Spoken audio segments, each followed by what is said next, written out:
itu lebih ke offline ya. Nah, dari pesertanya juga mungkin nggak sebanyak ini gitu ya. Kalau ini saya lihat tuh kelihatan pesertanya tuh kayaknya antusias banget gitu. Beda sama dulu itu saya waktu kelas web itu kayaknya pesertanya itu kurang dari 40-an, 40 orang. Jadi ada beberapa sesi, ada beberapa pertemuan gitu ya, sampai kurang lebih 4 pertemuan dan itu tuh semakin lama semakin mengerucut. Jadi pertemuan pertama cukup lumayan banyak, pertemuan kedua itu semakin mengerucut, jadi makin lama makin sedikit gitu. Nah makanya waktu itu juga karena udah pesertanya itu udah pada hilang gitu, jadi akhirnya kita selesai gitu kelas webnya. Nah jadi karena kelihatan gitu sekarang kok pesertanya tuh banyak banget gitu. Bahkan saya aja lihat dari list pesertanya itu kebanyakan ada yang dari non IT ya. Kayak misalnya penyiaran radio dan informasi, terus ada kelas ekonomi dan itu tuh benar-benar suatu hal yang luar biasa gitu karena banyak jurusan yang dari non IT itu berminat ke kelas kelas web gitu yang IT. Nah, Nah itu sih waktu kelas web ya. Nah terus sih saya ingin overview gitu tentang project apa sih nanti yang bakal kita kerjakan nanti ke depannya. Jadi sebelumnya saya ingin memperlihatkan terlebih dahulu kepada teman-teman semua. Ibaratnya ini lebih ke sharing ya, mungkin lebih ke sharing. Jadi di sini saya akan buka portfolio saya sendiri.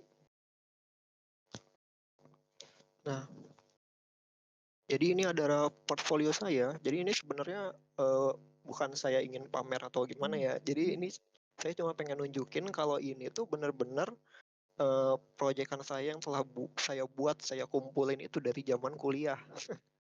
Jadi dari tahun 2022 saya udah mulai ngumpulin proyekan dan saya simpan semua di sini sampai pada tahun sekarang itu masih proyekannya itu masih saya kumpulin aja gitu di sini. Jadi buat portfolio saya gitu. Nah, jadi sebenarnya itu kan saya itu ada lulusan uh, teknik informatika di Universitas Mandiri. Jadi itu pada tahun 2023. Singkatnya itu ketika saya mau wisuda gitu tahun 2024, saya tuh ada informasi dari grup WA gitu tentang kalau ada eh, kerjaan gitu di Tekvang gitu, ada pengumuman gitu. Akhirnya saya coba-coba kan. Nah, awalnya coba-coba tuh pas tahun 2023 itu posisinya itu saya belum sidang. Jadi saya masih garap skripsi tapi saya coba lamar-lamar gitu kan. Jadi kalau misalnya pas saya udah lulus gitu, udah sidang, saya udah ada pegangan gitu istilahnya. Nah, akhirnya saya ngelamar, tahu-taunya ada undangan nih dari HR gitu. Ada undangan dari HR, katanya bisa nggak nih kira-kira kayak gitu kan. Nah, akhirnya saya ceritalah kalau saya ini masih belum skripsi gitu. Sidang aja belum katanya. Kata HR-nya, kata beliau itu katanya, oh nggak usah, nggak apa-apa katanya. Yang penting ada suratnya aja gitu. Nah, beneran ternyata alhamdulillahnya saya setelah dari sebelum saya wisuda itu, sebelum saya sidang itu, saya udah sempat keterima di sana. Ya, tapi saya hold dulu gitu. Maksudnya saya ingin fokus ke sidang dulu sama ini dulu skripsian dulu gitu. Nah, jadi saya itu sekarang sebagai senior IT programmer di PT TKG Tekvang Indonesia. Jadi di sini saya mulai rangkul itu tahun 2024. Jadi sesudah sidang itu saya sudah masuk dan langsung diterima gitu maksudnya. Nah, sesudah sidang itu udah masuk, udah diterima, selang sebulan, 2 bulan, 3 bulan itu baru ada wisuda. Nah, itu juga sempat minta izin gitu ke perusahaan kalau misalnya saya itu emang belum wisuda gitu. Masih masih terikat sama kampus lah gitu istilahnya. Nah, di sini juga saya sebenarnya itu pada tahun 2022 itu saya kuliah juga gitu sebagai mahasiswa, tapi saya sebagai seorang freelancer juga. Nah, saya itu adalah sebagai seorang freelancer di bidang animator dan juga di bidang front end web developer. Kalau sekarang sih kayaknya lebih ke full stack ya. Jadi front end-nya juga, back end-nya juga. Jadi sebenarnya saya dari tahun 2022 itu menjadi seorang full stack web developer juga, just freelancer. Jadi kalau teman-teman lihat di sini saya ada beberapa klien gitu ya yang udah saya kerjakan gitu. Jadi di sini kalian bisa lihat sendiri kalau di sini itu klien-kliennya itu kebanyakan orang luar negeri. Nah, nah ini tuh sebenarnya kenapa saya ngegarap freelancer juga gitu. Maksudnya ini tuh saya pengen kalau misalnya saya itu kuliah tuh nggak sekedar cuman belajar aja gitu. Saya tuh pengen ngasilin sesuatu yang udah saya pelajarin itu semasa kuliah.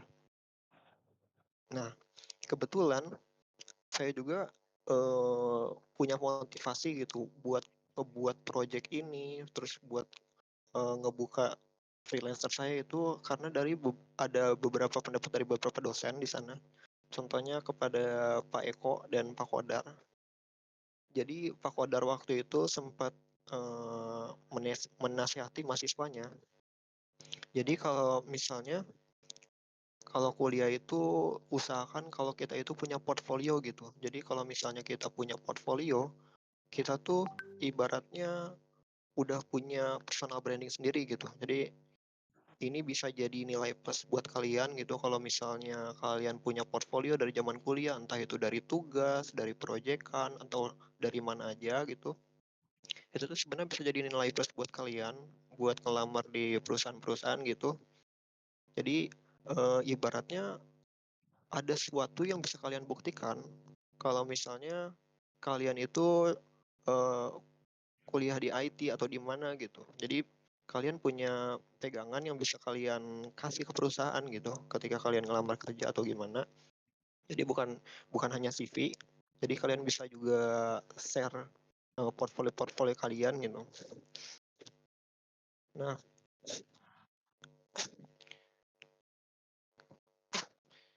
di sini juga ada beberapa bahasa pemrograman yang saya pelajarin gitu dari zaman saya kuliah. Jadi di sini ada contohnya kayak misalnya Oracle, CodeIgniter, MySQL. Nah, ini contoh nih Oracle. Oracle pasti kalian udah belajar nih sama Pak Jupri nih. Terus ada MySQL, terus ada MongoDB, ada NoSQL, terus ada Node.js, React.js. Nah, ini semua yang saya kumpulin, yang saya pelajari gitu dari zaman kuliah. Bahkan kalau misalnya kalau misalnya pengen cerita gitu ya, pengalaman saya semasa kuliah, saya tuh sebenarnya orangnya jarang apa ya, jarang show up gitu, jarang show up ke publish. Jadi biasanya saya tuh di balik layar gitu, saya lebih senang belajar. Saya lebih senang belajar, jadi saya itu suka belajar gitu ya. Misalnya kalau misalnya hari libur nih, saya tuh belajar dari pagi biasanya sampai siang, terus sampai siang saya istirahat, terus belajar lagi gitu. Jadi benar-benar kegiatan kuliah itu saya tuh nggak lepas dari yang namanya belajar gitu ya. Jadi makanya saya tuh bingung gitu. Maksudnya saya belajar aja tapi kok saya nggak jadi apa-apa gitu. Saya pengen kalau misalnya saya belajar itu kurang lebih 4 tahun kan. 4 tahun tuh saya pengen saya bisa ngasihin sesuatu gitu. Nah, makanya karena ada beberapa nasihat dari dosen, saya tuh jadi termotivasi gitu untuk menciptakan project-project gitu kayak portfolio-portfolio yang bisa saya tunjukkan gitu kepada perusahaan, kepada teman-teman. Kalau ini tuh benar-benar jadi nilai plus gitu buat kalian. Nah, mungkin nanti kita kan akan membuat project nih. Nah, project itu juga bisa kita kumpulkan dan mungkin proyekan itu juga akan menjadi daftar berikutnya di list saya ini juga. Jadi teman-teman juga bisa mulai untuk membuat portfolio gitu kalau misalnya teman-teman udah punya. Jadi ini tuh benar-benar kepake banget gitu ya buat jadi nilai tambah kalian gitu ketika kalian misalnya udah kuliah, terus kalian ingin melamar ke perusahaan-perusahaan besar gitu. Ini tuh benar-benar kepake banget karena eh, kalau HR itu biasanya dia kan minta CV ya. Nah, dari HR itu biasanya langsung konfirmasi ke manajer IT atau kemananya. Nah, kadang si manajer itu tuh minta sesuatu yang pengen bisa ditunjukin gitu. Nah, makanya waktu itu juga sempet waktu saya ngelamar di PT TKG Taekwang, itu tuh mereka minta portfolionya. Jadi alhamdulillahnya gitu saya udah ngumpulin dari zaman kuliah, jadi saya bisa tunjukin gitu. Dan bahkan waktu itu tuh sempat ada sekitar 13 kandidat, ada sekitar 13 kandidat yang melamar. Saya tuh nggak tahu kalau misalnya yang dibutuhin itu cuma satu orang. Saya benar-benar udah pesimis karena saya lihat gitu mungkin banyak yang lebih wah lebih jago gitu daripada saya gitu kan. Tapi saya sih nggak terlalu ini juga karena saya sebisa mungkin berusaha gitu karena saya juga menunjukkan portfolio-portfolio saya gitu. Dan ternyata dari 13 orang itu yang kepilih tuh ternyata malah saya gitu. Jadi katanya emang dari sananya itu sangat suka gitu dengan portfolio-portfolio yang udah saya kumpulin. Dan bahkan saya juga sempat diajarin sama Pak Andika.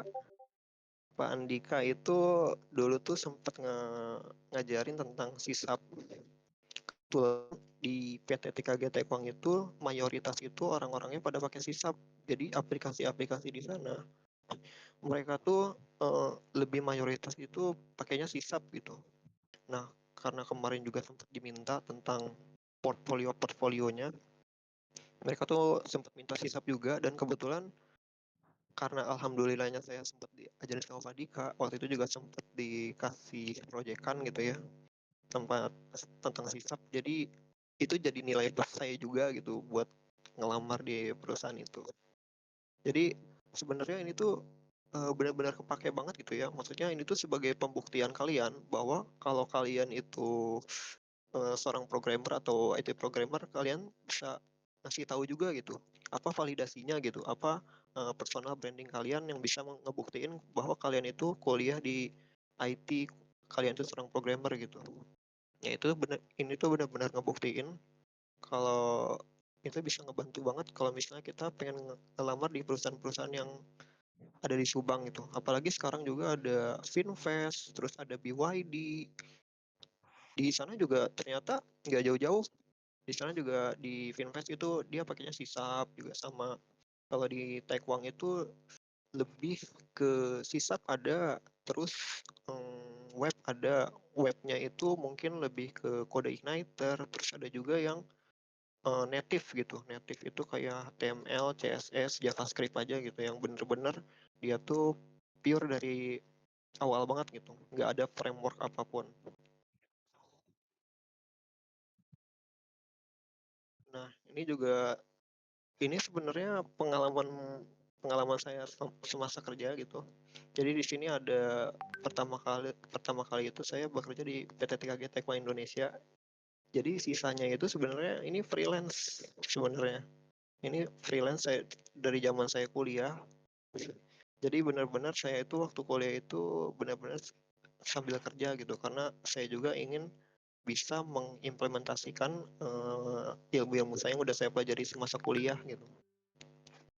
Nah, jadi kebanyakan emang waktu itu tuh cuman freelance sambil kuliah gitu kan. Nah, cuman karena alhamdulillahnya sempat keterima juga di PT TKG Teko Indonesia, jadi sampai sekarang, jadi sekarang itu saya udah jalan sekitar 2 tahun, udah jalan 2 tahun setengah.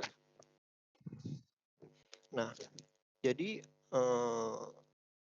buat bootcamp ini saya tuh ada overview project gitu yang nantinya akan bakal digarap gitu ke depannya sama teman-teman semua dan mungkin ini tuh bakal lumayan panjang tapi nggak akan panjang-panjang banget karena ini akan disesuaikan dengan masing-masing gitu. Coba di sini kita lihat Sebelumnya udah ada ini belum? Udah ada sharing tentang aplikasi setup belum?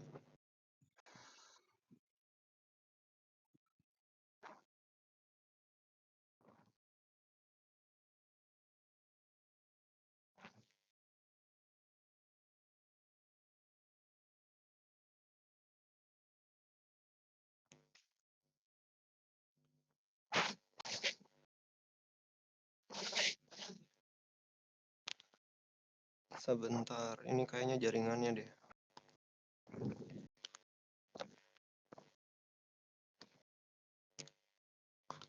Sebelumnya apakah dari Pak Jupri atau dari Pak Andika udah sempat nge-share gitu ada aplikasi-aplikasi yang harus diinstal atau di-download? Ada. Ada ya? Itu udah pada di-download belum?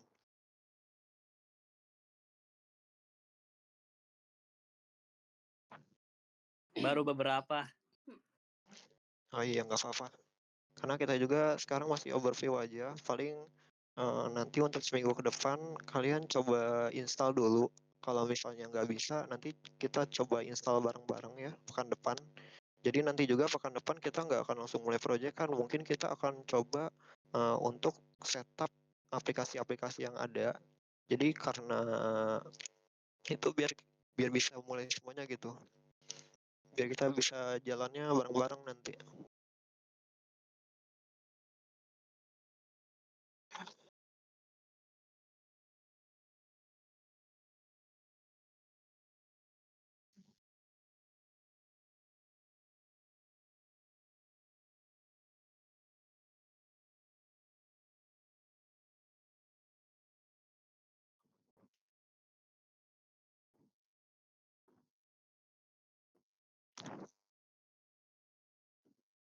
Sebentar, jaringannya ini kayaknya belum bisa deh.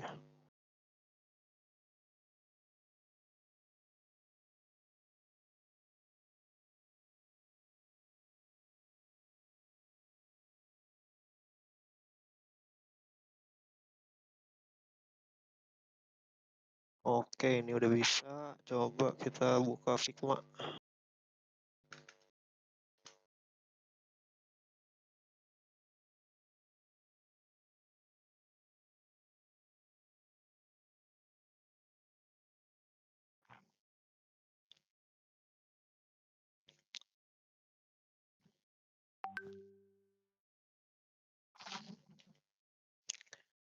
Jadi untuk bootcamp kali ini, kalian itu akan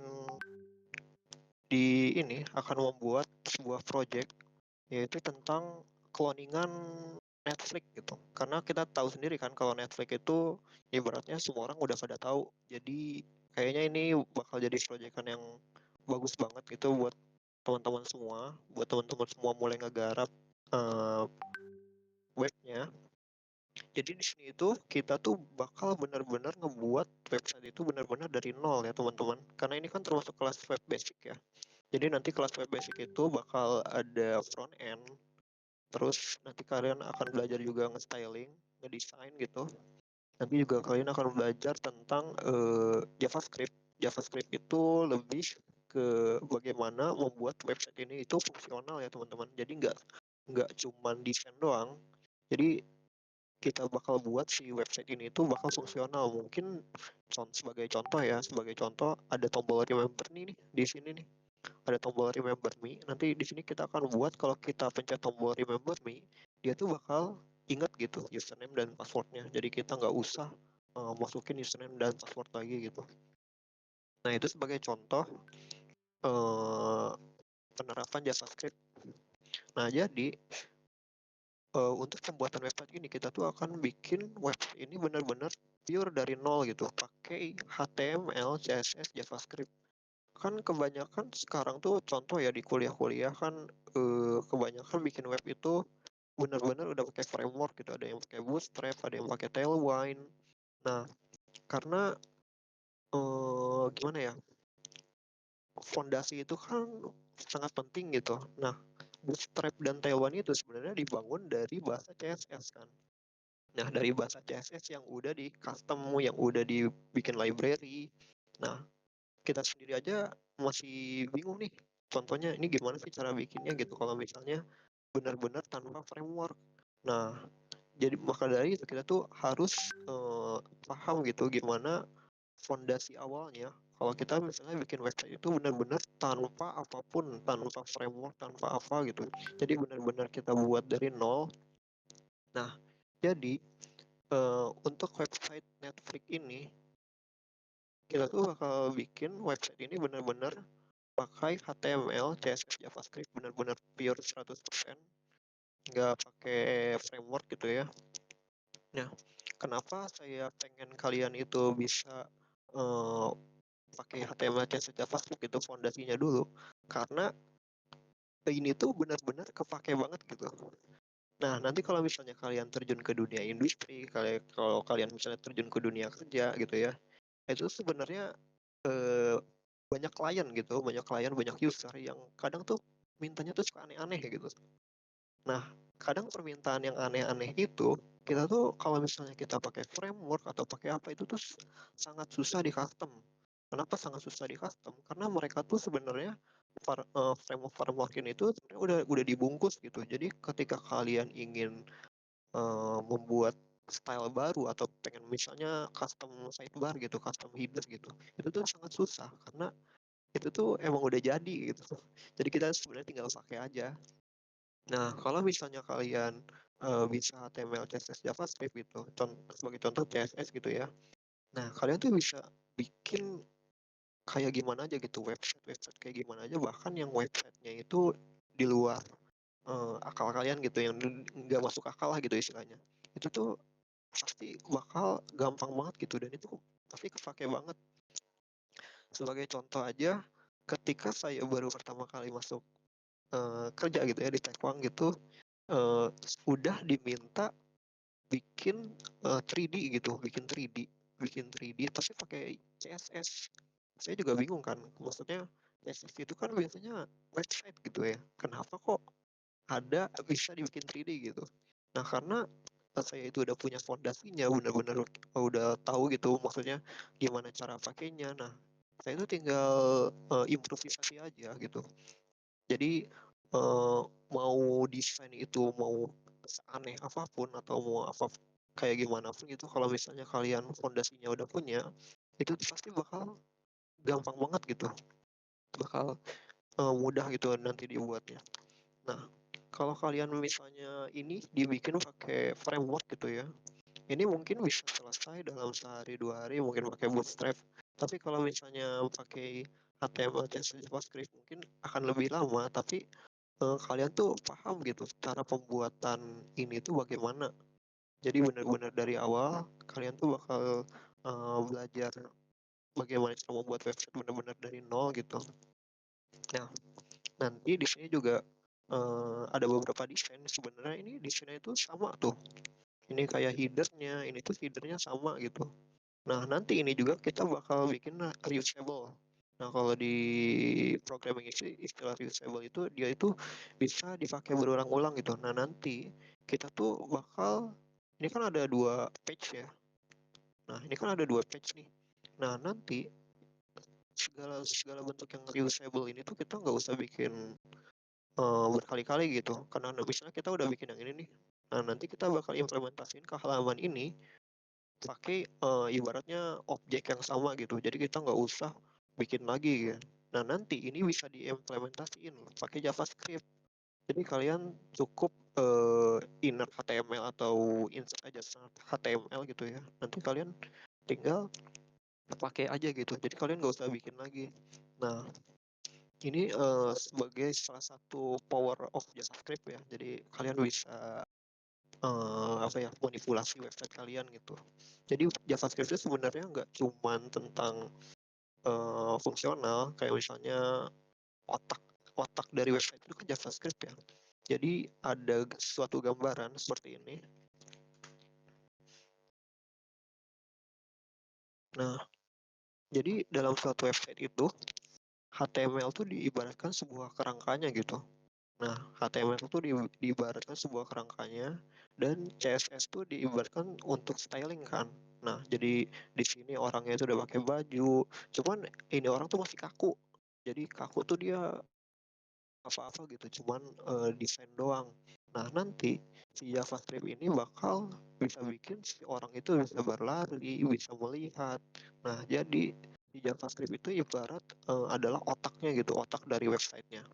Nah, jadi di sini ketika kalian misalnya menciptakan sebuah objek gitu, satu objek, nah kita tuh bisa bikin website ini tuh fungsional gitu. Kita bisa bikin ini bisa insert terus-terusan gitu. Jadi kalian cukup menciptakan satu buah header aja, nanti kita bisa insert kali-kali gitu. Nah, di sini juga sebagai contoh nih, ada card. Ini namanya card ya, kalau di web gitu. Nah, itu namanya card. Nah, ini kan cuma satu ya ibaratnya, cuma satu card aja gitu. Nah, nanti ini tuh kita bisa juga bikin website card ini tuh berulang-ulang gitu. Jadi kita cukup ciptakan satu card aja. Nanti tuh card ini bakal kita duplikasi duplikasi gitu. Nah, jadi itu sekilas gambaran tentang website yang menggunakan HTML, CSS, JavaScript ya.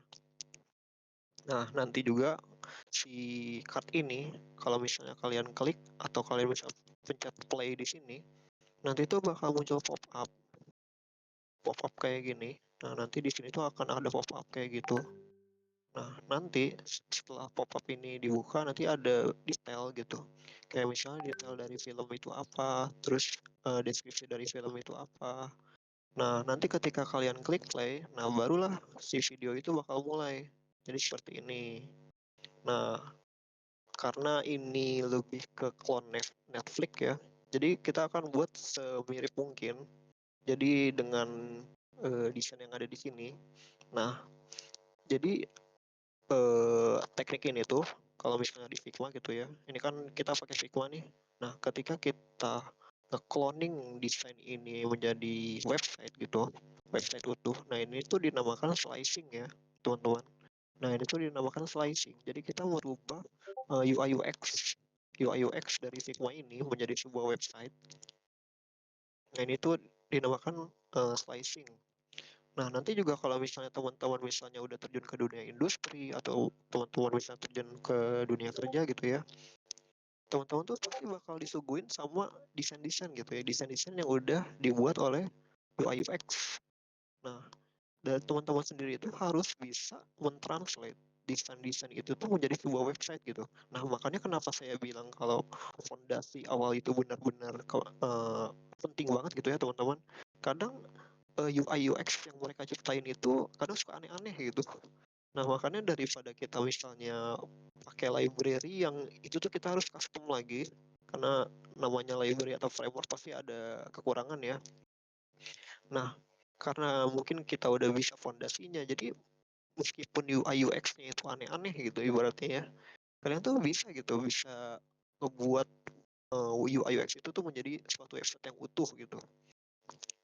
Nah, itulah kenapa saya pengen kalau misalnya nanti proyekan ini ke depannya, kita tuh bakal bikin pakai pure 100% HTML, CSS, JavaScript ya. Nah, nah di situ ada UI UX-nya nanti kurang lebih front end-nya seperti ini. Mungkin terlihat simple, sederhana, tapi mungkin ini bisa ngebantu teman-teman buat memahami gimana cara pembuatan website itu benar-benar dari nol gitu ya. Nah, nanti juga saya ingin ada pembelajaran seperti misalnya contoh ya, di HTML itu kan ada kayak misalnya elemen-elemen gitu ya. Nah, nanti teman-teman gak usah khawatir. Kalau misalnya ini sih, ini namanya elemen apa sih, ini namanya elemen apa sih gitu kan. Nah, jadi misalnya contoh kita bakal ngebuat header nih. Nah, nanti pas ngebuat header, saya tuh bakal kasih pembelajaran dulu ke teman-teman. Ini tuh misalnya elemen apa, elemen apa, elemen apa. Nanti jadi sebelum kita ngebuat header, teman-teman tuh udah harus paham dulu, udah harus tahu dulu. Nah, nanti kalau misalnya teman-teman udah tahu, misalnya nanti kita tinggal implementasiin gitu. Nah, ketika teorinya udah beres, baru kita bikin header ini. Jadi kurang lebih mungkin cara pembelajarannya ke depannya bakal seperti itu. Jadi sebelum kita misalnya bikin header atau mungkin kita bikin login, nanti itu saya bakal ngejelasin dulu ini tuh elemennya apa-apa aja. Nanti kita coba implementasi bareng-bareng gitu. Kita bakal bikin suatu input sederhana gitu buat supaya tahu dulu gitu ini tuh apa. Nah, nanti dari stylingnya juga saya bakal jelasin ini bagaimana caranya. Terus ini ada background background image atau background color nih. Nanti biar teman-teman paham dulu gimana cara implementasinya gitu. Nanti ketika semuanya udah paham, semuanya udah bisa, atau mungkin saya udah jelasin, baru kita mulai bikin section-section dari halaman ini. Nah, jadi kurang lebih seperti itu buat front end-nya. Nah, nanti kalau misalnya ini misalnya ibaratnya udah selesai nih. Nah, nanti juga kita akan implementasi yang namanya media query. Media query itu apa? Media query itu adalah supaya website itu bisa dibuka bagus di tablet, terus di smartphone. Nah, kalau misalnya websitenya cuma begini doang nih, ini kan bagusnya paling cuma di desktop aja kan, cuma di laptop aja gitu. Tapi kalau misalnya dibuka di smartphone atau di tablet itu pasti pasti bakal hancur. Karena kenapa? Karena ibaratnya itu kita udah mulai styling gitu ya, udah mulai styling. Styling itu misalnya fontnya itu 20 pixel gitu. 20 pixel itu kan dibukanya di desktop gitu ya. Tapi 20 pixel itu ketika kita buka di tablet atau di HP itu terlalu besar, teman-teman. Jadi mau nggak mau kita tuh harus bisa apa ya, menyesuaikan, nge-adjust gitu. Jadi biar bisa bagus juga dibuka di tablet, dibuka di smartphone. Nah, nanti kita juga bakal belajar tentang media query. Jadi mungkin setelah desain ini beres, kita bakal coba bareng-bareng buat belajar media query, gimana caranya si website ini bisa dibuka di tablet, bisa dibuka di smartphone. Yang jelas sih harusnya desainnya harusnya bakal bagus ya gitu.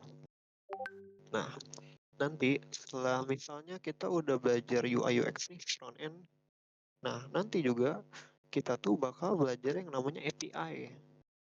Nah, API itu apa? API itu ibaratnya eh, application programming interface ya. Jadi kayak komunikasi, kalian bisa komunikasi website kalian itu dengan sumber lain gitu, dengan websitenya orang lain lah ibaratnya kayak gitu. Jadi kalian tuh bisa ngekonekin website kalian itu dengan websitenya orang lain. Contoh, contohnya itu seperti apa? API itu mungkin lebih ke data ya teman-teman ya. Jadi ibaratnya kalau misalnya teman-teman udah belajar database nih, database kan kalian lebih ke lokal ya, database lokal gitu. Kalian bisa mengakses database kalian sendiri karena kalian kan masih di lokal gitu, di laptop kalian. Nah, tapi bisa nggak sih sebenarnya kita nggak akses database itu dari orang lain gitu, dari database yang bukan milik kita. Itu kan sebenarnya suatu pelanggaran atau mungkin gimana gitu ya. Nah, jadi cara kita bisa berkomunikasi dengan data orang lain itu tuh dinamakan API gitu. Jadi ini merupakan suatu jembatan di mana kalian bisa menghubungkan eh, website kalian atau aplikasi kalian dengan data orang lain. Ya, sebagai contoh itu gambar itu seperti ini teman-teman ya.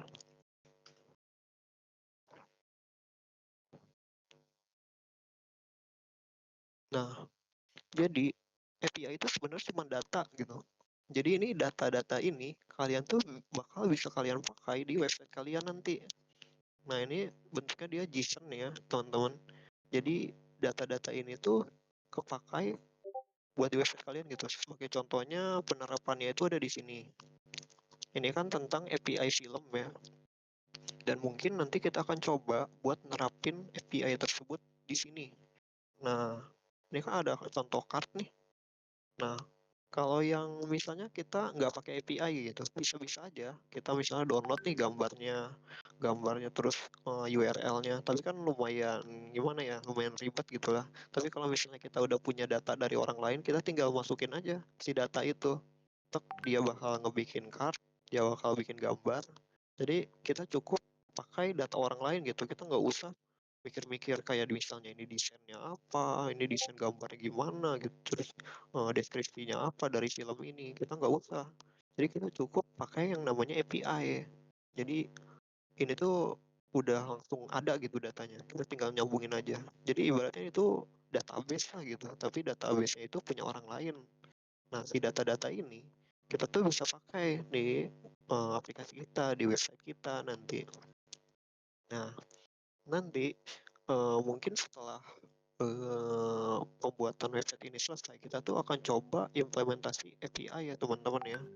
Jadi kita akan coba API ini nanti pakai aplikasi Postman. Aplikasinya itu udah sempat saya share juga di aplikasi setup. Nanti teman-teman bisa coba install. Nah, nanti kita akan coba pakai API menggunakan Postman gitu. Karena kenapa? Postman juga sebenarnya benar-benar kepake ya teman-teman kalau misalnya teman-teman udah masuk kerja atau misalnya udah terjun ke dunia industri gitu. Karena sangat mudah gitu, sangat gampang lah gitu buat ngetes-ngetes API. Nanti juga misalnya ada perintah nih, misal mungkin dari atasan teman-teman atau mungkin dari klien teman-teman nanti, tolong dong misalnya buatin API gitu, atau mungkin tolong dong misalnya tes API ini. Maksudnya tes API itu misalnya datanya tuh ada nggak sih, datanya tuh kekirim nggak sih. Nah kalau misalnya API itu udah benar, nanti tuh datanya bakal muncul seperti ini gitu. Jadi ini tuh bisa diakses orang lain gitu, bisa dipublish lah gitu ibaratnya. Nah, nanti kita akan coba juga buat ngimplementasiin API ini ke website kita. Nah, nanti setelah misalnya kita udah beres gitu pakai API, kita udah bisa pakai API juga, nanti kita akan coba ubah pakai database.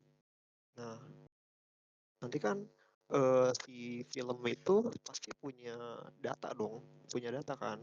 Nah, data-data ini kita tuh bakal coba ada yang namanya CRUD ya teman-teman. Jadi CRUD itu create, read, update, delete. Jadi nanti kita akan coba untuk insert data, insert data user, terus insert data kategori, insert data film. Terus kita akan coba juga untuk update datanya, terus juga untuk delete. Jadi ketika kalian udah bisa semua ini, CRUD ini, dan aplikasi itu udah jadi, kalian tuh ibaratnya udah bisa bikin satu website yang utuh gitu, yang benar-benar udah ada database-nya, ada API-nya, terus udah ada front end-nya, dan kalau bisa dibilang itu udah masuknya lebih ke full stack teman-teman, full stack web developer ya. Jadi kalian udah bisa semua nih nanti, udah bisa cara implementasiin front end-nya, terus API-nya, back end-nya. Nah, nanti juga di sini kalian akan belajar tentang ERD gitu ya. Jadi tentang join kayak gitu. Nanti ada primary key, ada origin key. Nanti kalian bakal belajar juga bagaimana cara relasi table gitu. Nah, sebagai contoh di sini kita akan pakai 3 table ya teman-teman. Nah, nanti si table user ini nanti tuh dia akan relasi ke form ini. Nah, nanti si form ini itu kalian bakal bikin suatu register dan juga login ya.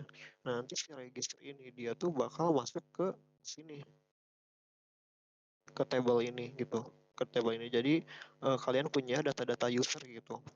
Nah, nanti si website ini juga bakal kita bikin kalau misalnya si data usernya itu nggak ada nih misalnya, ya dia nggak akan bisa login gitu ya teman-teman. Nah, kalau misalnya data usernya ada nih, baru dia bisa login nanti. Nah, nanti kita akan membuat juga website-nya bisa berinteraksi sama database gitu ya, biar website kalian itu nanti bakal canggih banget gitu ya ibaratnya. Nah, nanti di sini juga bakal ada yang namanya table kategori, table film. Nah, ini cuman sederhana aja, jadi biar kalian paham juga gimana cara penggunaan primary key dan foreign key gitu ya. Jadi biar semua ini tuh kegarap gitu. Jadi dari MySQL-nya kalian dapat, dari front end-nya kalian dapat, dari back end-nya kalian dapat, dan dari API-nya juga kalian dapat ya teman-teman. Nah, jadi maksudnya kalau misalnya kalian udah bisa ini semua gitu, mau kalian misalnya terjun ke framework atau apa itu pasti kalian bakal gampang banget. Karena ya mau framework atau apa juga itu sebenarnya bahasanya dari sini-sini juga gitu. Fondasinya dari sini-sini juga. Bahasa PHP nih misalnya. PHP itu sebenarnya kan cuma bungkusan dari HTML kan. Cuman dia emang ada bahasa buat backend-nya aja gitu, buat nyambungin ke database. Nah, lagi-lagi ujung-ujungnya itu HTML kan. Contoh lain adalah Bootstrap nih. Bootstrap itu sebenarnya kan bahasa CSS juga gitu. Mau Tailwind itu bahasanya CSS juga. Jadi balik lagi ke fondasi ya teman-teman. Jadi kalau misalnya ibaratnya kita udah bisa ini semua, kita udah bisa fondasinya, pasti mau kayak gimana pun juga mau bikin website kayak pun juga kita pasti bakal bisa teman-teman ya. Nah, jadi kurang lebih seperti itu buat overview ke depannya. Jadi entah mungkin ini bakal ada beberapa pertemuan ya teman-teman, tapi saya harap sih bakal nggak terlalu lama juga dan nggak terlalu cepat juga. Jadi kita bakal menyesuaikan aja kalau misalnya si project ini udah beres semua, saya yakin teman-teman juga pasti bakal eh, bagus gitu nanti ke depannya. Jadi teman-teman udah punya pegangan gitu, punya ilmu yang teman-teman tuh bisa implementasiin gitu. Nanti juga ini teman-teman bisa nih, misalnya teman-teman bikin kayak misalnya portfolionya, kayak misalnya contoh kayak portfolio saya tadi gitu. Kalian bikin portfolio dan di situ kalian taruh aja nih misalnya project-project ini yang udah kalian bikin. Nah, kenapa? Karena sayang gitu kalau misalnya kalian udah capek-capek nih bikin, atau mungkin kalian misalnya ada tugas kuliah yang kalian tuh wah ini udah susah banget saya bikin nih sampai 2 minggu sampai 3 minggu, sayang gitu kalau misalnya itu tugas tuh cuman dijadiin pajangan aja gitu, nggak kalian tampilin lah gitu. Itu kan sebenarnya jadi personal branding juga, jadi nilai plus gitu buat kalian, buat nunjukin kalau kalian tuh wah ini saya udah pernah buat ini nih, saya udah pernah bikin ini nih kayak gitu. Nah, jadi nanti kurang lebih sih overview-nya seperti ini, teman-teman. Jadi untuk bootcamp ke depannya mungkin mulai pekan depan ya. Mulai pekan depan itu kita bakal mulai untuk membuat websitenya gitu. Mungkin kita akan mulai dari halaman autentikasi dulu nih, sambil ngejelasin gimana caranya gitu. Kayak misalnya ini elemen-elemennya apa. Jadi kita tuh nggak akan langsung terjun. Jadi kita teori-teori dulu aja awalnya gitu. Nanti ketika semuanya udah beres, semuanya udah paham, semuanya udah disampaikan, baru kita mulai bikin ini perfection ini ya teman-teman. Jadi biar teman-teman juga udah punya pegangan gitu. Jadi biar nggak terlalu bingung nanti ke depannya. Nah, jadi kurang lebih mungkin seperti itu untuk overview pembelajaran bootcamp tahun 2026 ya berarti teman-teman ya. Karena kemarin kan saya juga udah pernah gitu kelas web, namanya itu kelas web, jadi sekitar tahun 2022 dan itu emang gak lama juga gitu, tapi saya pastikan sih yang ini bakal jadi pembelajaran yang bagus lah gitu buat teman-teman semua ke depannya, jadi eh, bakal kepake gitu. Nah, mungkin kayaknya untuk overview kali ini cukup sampai sini aja teman-teman ya. Mungkin ada pertanyaan gitu kalau misalnya eh, tentang apa gitu, instalasi atau apa gitu dari teman-teman sendiri. Coba teman-teman, gimana teman-teman? Iya nih, buat teman-temannya, ada pertanyaan nggak? Biar nanti bisa langsung dijawab oleh Bapak dan bisa diarahin juga nantinya. Interupsi, izin bertanya. Iya, silakan, Nak. Perkenalan dulu, izin saya Muhammad Bintang Ramadan dari Sistem Informasi semester 6. Izin bertanya, tadi kan Bapak sempat bilang portfolio itu penting. Nah, yang ingin saya tanyakan tuh, media untuk menampilkan portfolionya tuh harus berupa dokumen, LinkedIn, atau bisa kita ngasih contoh langsung dari kemampuan kita dengan membuat website portfolionya gitu. Sekian. Oke, pertanyaan yang bagus. Jadi sebenarnya untuk portfolio itu bebas ya. Sebenarnya teman-teman mau kalian misalnya bikin dalam bentuk PDF, mau kalian bentuk dalam bentuk website, itu sebenarnya nggak apa-apa. Jadi mau kalau misalnya kalian pengen nyantumin fotonya aja nih, itu nggak apa-apa juga gitu. Karena saya juga di website gitu nggak nampilin linknya gitu. Saya cuma nampilin fotonya aja yang udah pernah saya buat gitu. Jadi kalau misalnya kalian pengen nampilin dalam bentuk PDF, Word, atau dari LinkedIn sendiri itu sih nggak apa-apa. Cuman saya sih lebih menyarankan kalau kalian itu bisa bikin portfolio itu dalam bentuk website. Kenapa?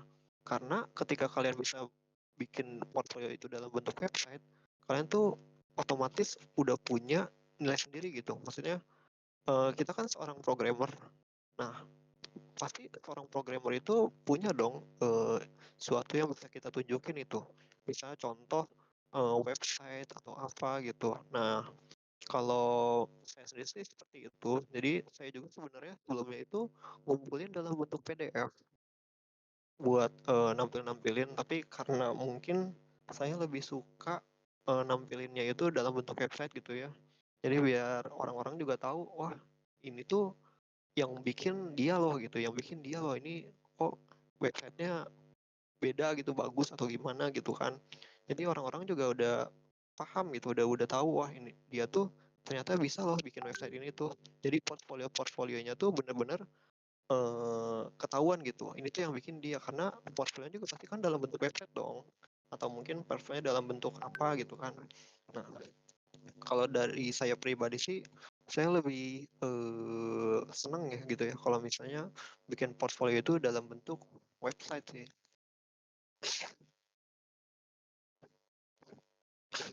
Mungkin begitu. Tadi siapa? Bintang ya? Iya, Bintang.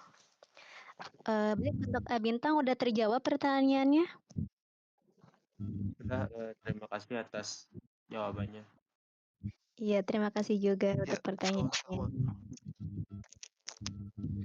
Ada pertanyaan lagi dari teman-temannya sebelum kita tutup pembelajaran pada malam hari ini?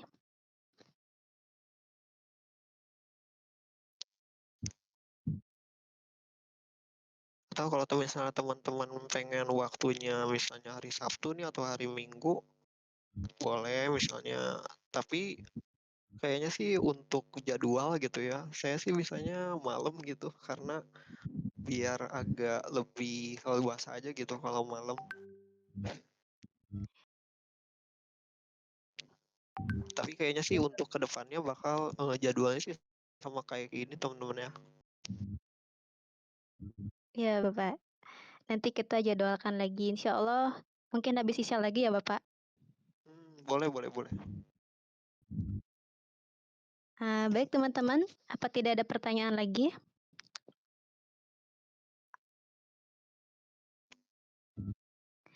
Seperti tidak ada pertanyaan lagi ya, Bapak. Kayaknya udah pada tidur nih. Iya, kayaknya pada tidur ya, Ade, kan malam Ade. juga. Masih Adi. Oke. Karena waktu sudah menunjukkan pukul 9 malam, mungkin pembelajaran pada malam hari ini kita cukupkan saja ya, Bapak. Betul, boleh. Kita lanjut di sesi selanjutnya dan teman-teman semangatnya jangan sampai kendor nih. Pertahanin nih buat nilai-nilai kalian.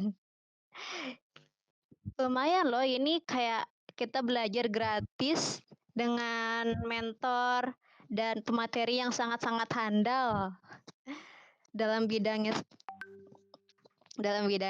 Jadi, kalau tidak ada pertanyaan lagi, kita tutupkan saja ya teman-teman. Sebelumnya terima kasih kepada Bapak Muhammad Bimo Adji Dwi Toro telah menyampaikan materi yang sangat-sangat mudah dimengerti, simpel, sederhana, tapi bermakna dan amat sangat berguna bagi kehidupan kita selanjutnya setelah lulus ya Bapak. Benar-benar siap. Oke, karena waktu sudah malam, saya pamit undur diri. Selamat malam buat teman-teman. Mohon maaf apabila ada salah kata, tindakan, perbuatan, kalimat yang tidak mengenakan. Saya tutup. Wassalamualaikum warahmatullahi wabarakatuh. Waalaikumsalam Waalaikumsalam warahmatullahi wabarakatuh. wabarakatuh. Saya juga izin pamit teman-teman ya. Semoga aja jangan sampai hilang buat pekan depan. Oke, terima kasih banyak. Insya Allah Pak Bimo. Terima kasih Pak Bimo. Ya, sama-sama. Teman-teman, untuk absennya nanti di-share ya grup. Cukup sekian. Terima kasih.